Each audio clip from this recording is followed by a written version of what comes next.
Shalom fam, I just put up a video on YouTube about the identity of Israel, the seed of the woman, the envy of and enmity with the enemy. So it tracks the identity of Israel through the Y haplogroup male DNA, the Mtdna of the woman, and the 9-strip autosomal DNA, the 23 pairs you get from both your father and your mother.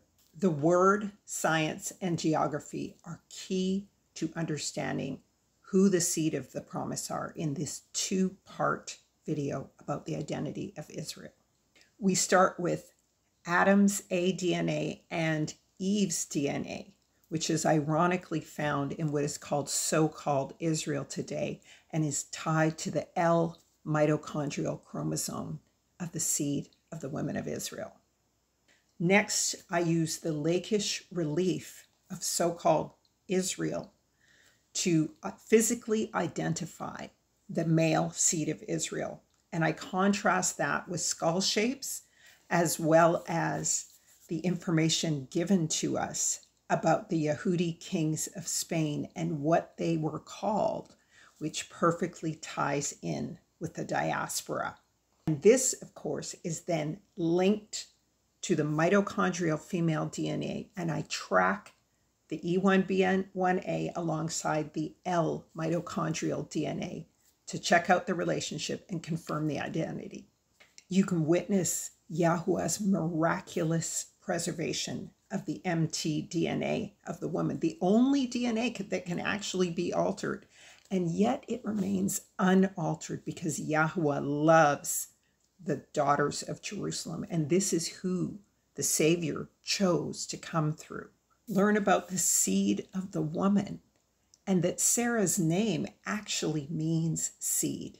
Learn about how she, Rebecca, Rachel, Leah, Tamar, Ruth the Reubenite, and even Asenath, along with Elizabeth and Mary, built up the house of the seed of Israel as cornerstones.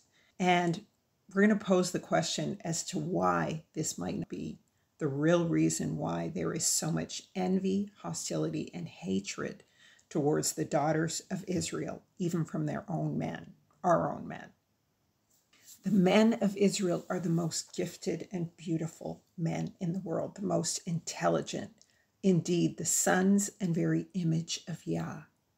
But the revelation that Mary would carry the very seed of the Savior, that Yahuwah had chosen her even above the men to carry the divine seed. Did this create an evil eye toward the women of Israel and an even more idolatrous doctrine about the seed of Joseph exalting itself above and usurping the divine seed of Yahusha? I really want to affirm that the Gentiles are also the spiritual seed of Israel, and they are also genetically grafted in.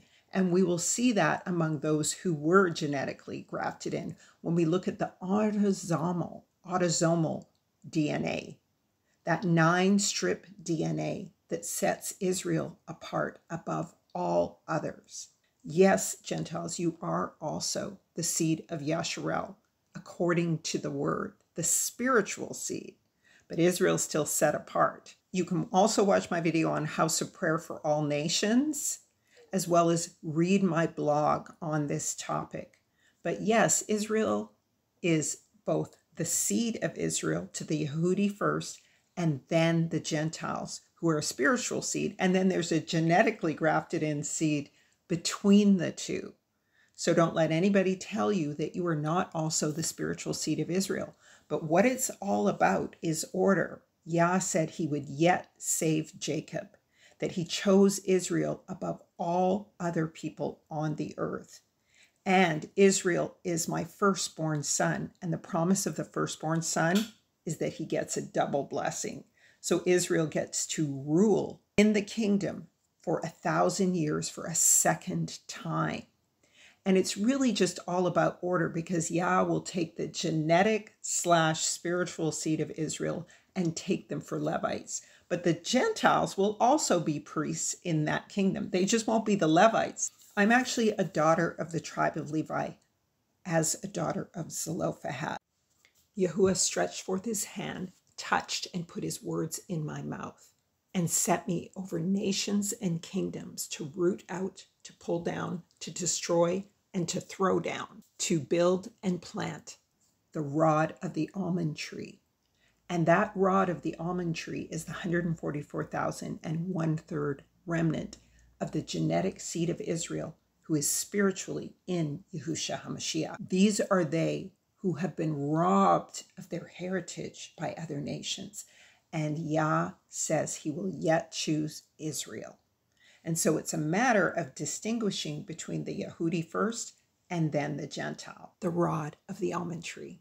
Be assured, Gentiles, and this takes nothing away from Israel, that indeed Gentiles are heirs to the promise. Acts 15:27-29 is where Yah says to the Gentiles called by my name, you who are in Mashiach are heirs and the seed according to the promise. You who belong to Mashiach are Abraham's seed. However, Israel is first. And you do actually prophesy. In Matthew 27, Pilate's wife prophesies, has a dream, and tells Pilate to have nothing to do with that man, Yahusha, or him being crucified. And he listens to his wife. Also in Numbers 23, Balaam the prophet prophesies only good things over Israel. And Yah actually has his animals speak to him. But first and foremost, Israel is first. And so this teaching that I'm doing is all about the geographical scattering of the genetic seed of Israel and actually identifying it.